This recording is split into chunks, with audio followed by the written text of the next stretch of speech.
एक भाई तुम दबाकर भाग गया और एक तुम हिलाते हुए आ गया। कोई नहीं, भाग जाओ मिस्टर अख्तर, लेकिन वो राज तो ना मैं तुमसे निकलवा कर रहूंगी। अरे बाल खोले रहने दो ना, खुले बालों में तुम बिल्कुल कत्ल लगती हो कोहिनूर। तुम फिर शुरू।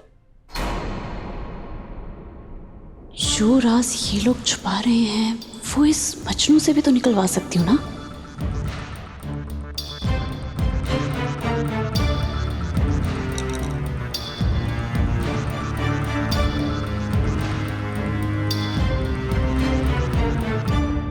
कैसी लग रही हूँ मैं?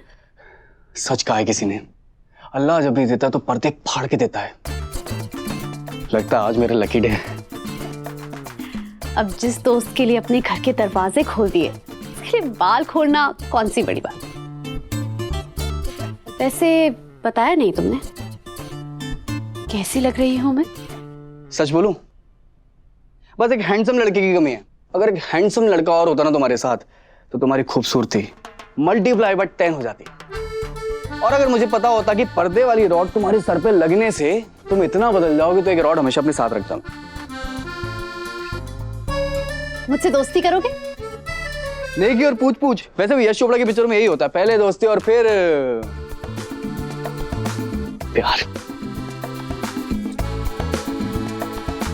तो रूहान, क्योंकि अब हम दोस्त बन चुके हैं ना, तो मुझे ना तुम्हारे बारे में सब कुछ जानना है। मतलब सब कुछ, तुम्हें क्या पसंद है, तुम्हें क्या नहीं पसंद है, और कोई सीक्रेट हो जो तुम सिर्फ अपनी खास दोस्त के साथ शेयर करना चाहते। अरे कोहिनूर, मतलब सब कुछ एक ही दिन में जान लोगी तुम?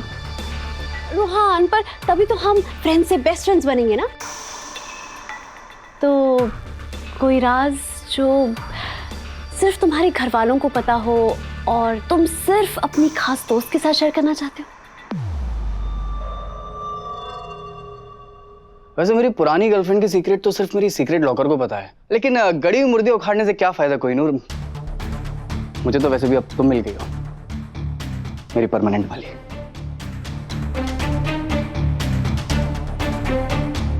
रूहान, इसका मतलब यह है ना कि तुम मुझ पर ट्रस्ट ही नहीं करते हो। अरे ये क्या राज हुआ? मतलब कोई तो राज होगा ना, कोई। अब देखो रूहान, अगर वो राज मेरे बारे में भी है ना तो तुम मुझे बता सकते हो, मैं किसी को नहीं बताऊंगी। तो है कोई राज जो मेरे बारे में हो?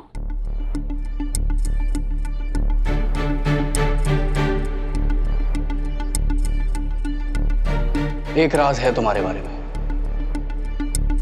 बता दूं तुम्हें? तुम किसी को बताओगी तो नहीं? पिंकी प्रॉमिस, मैं किसी को नहीं बताऊंगी।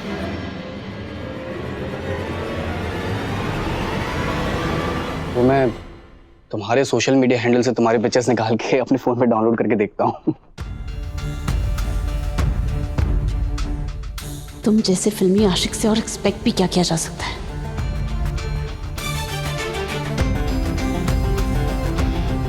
रूहान, ये भी कोई राज हुआ? राज तो धमाकेदार होना चाहिए ना, कोई धमाकेदार राज।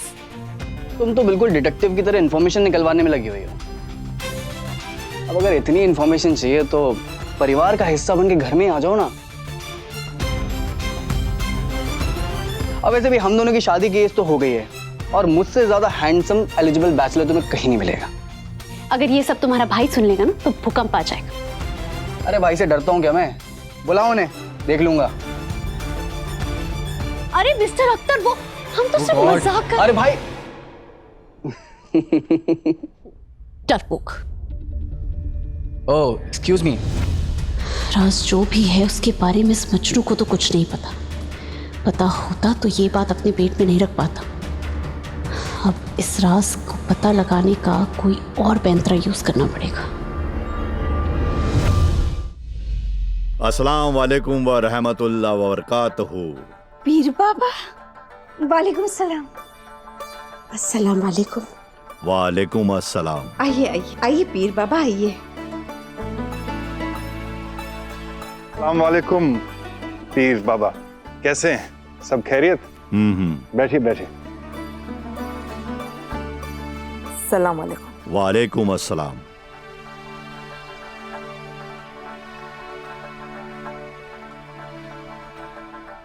खुदा खैर करे। उस दुआ ने तो राज को बाहर आने से आज रोक लिया।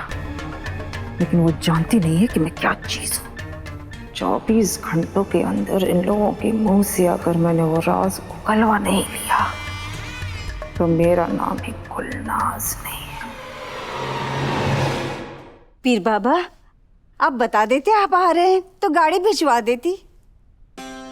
फकीर आदमी हूं बीबी, नंगे पैर चलकर अपने रब के करीब पहुंचने की कोशिश करता हूं।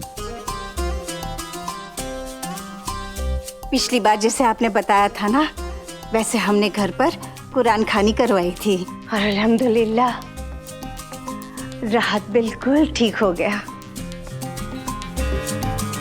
अल्लाह। पीर बाबा, आप ऐसे अचानक? सब खैरियत?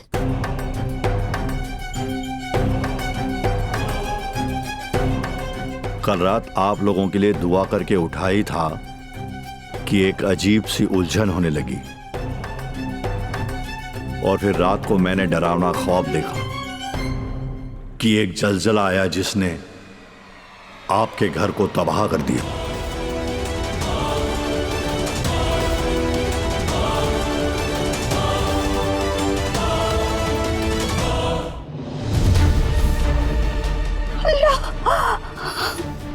बाबा जान क्या कह रहे हैं?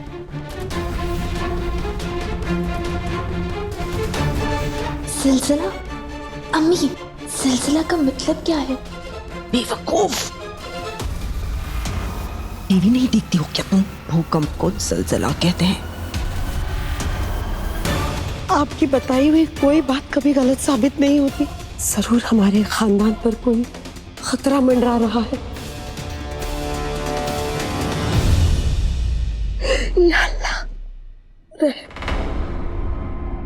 अल्लाह पर भरोसा रखो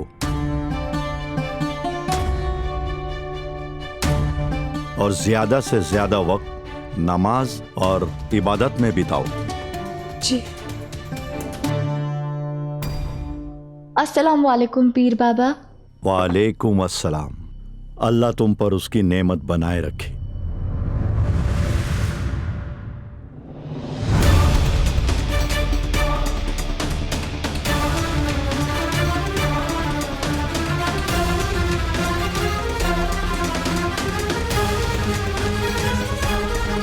रात भर मुझे ख्वाब में इस बच्ची का ही चेहरा नजर आ रहा था।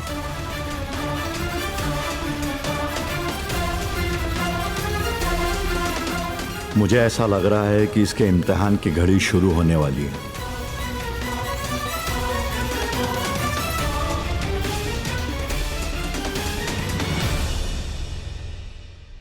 मानो वो जलजला तुम्हारी ही जिंदगी में आने वाला है।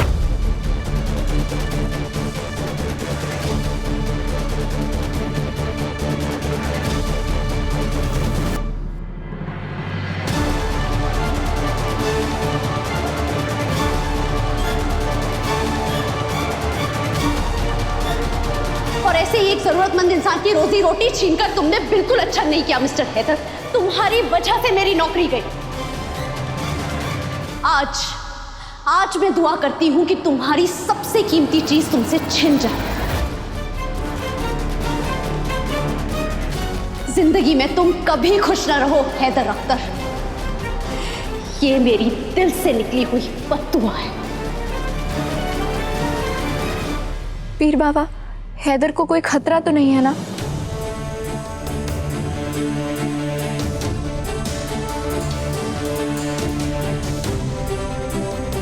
भला बुरा तय करने वाला तो बेटा अल्लाह है,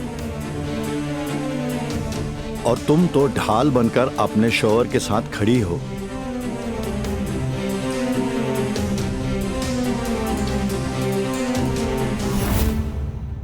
मेरी एक बात हमेशा याद रखना, सबसे गहरी चोटें ढाल को ही खानी पड़ती है।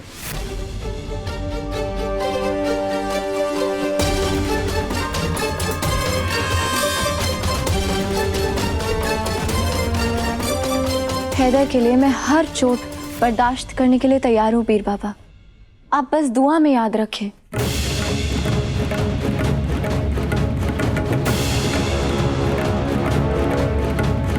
मेरे होते हुए कोई भूकंप हैदर और मेरे रिश्ते को या इस घर की एक भी ईंट को हिला नहीं सकता।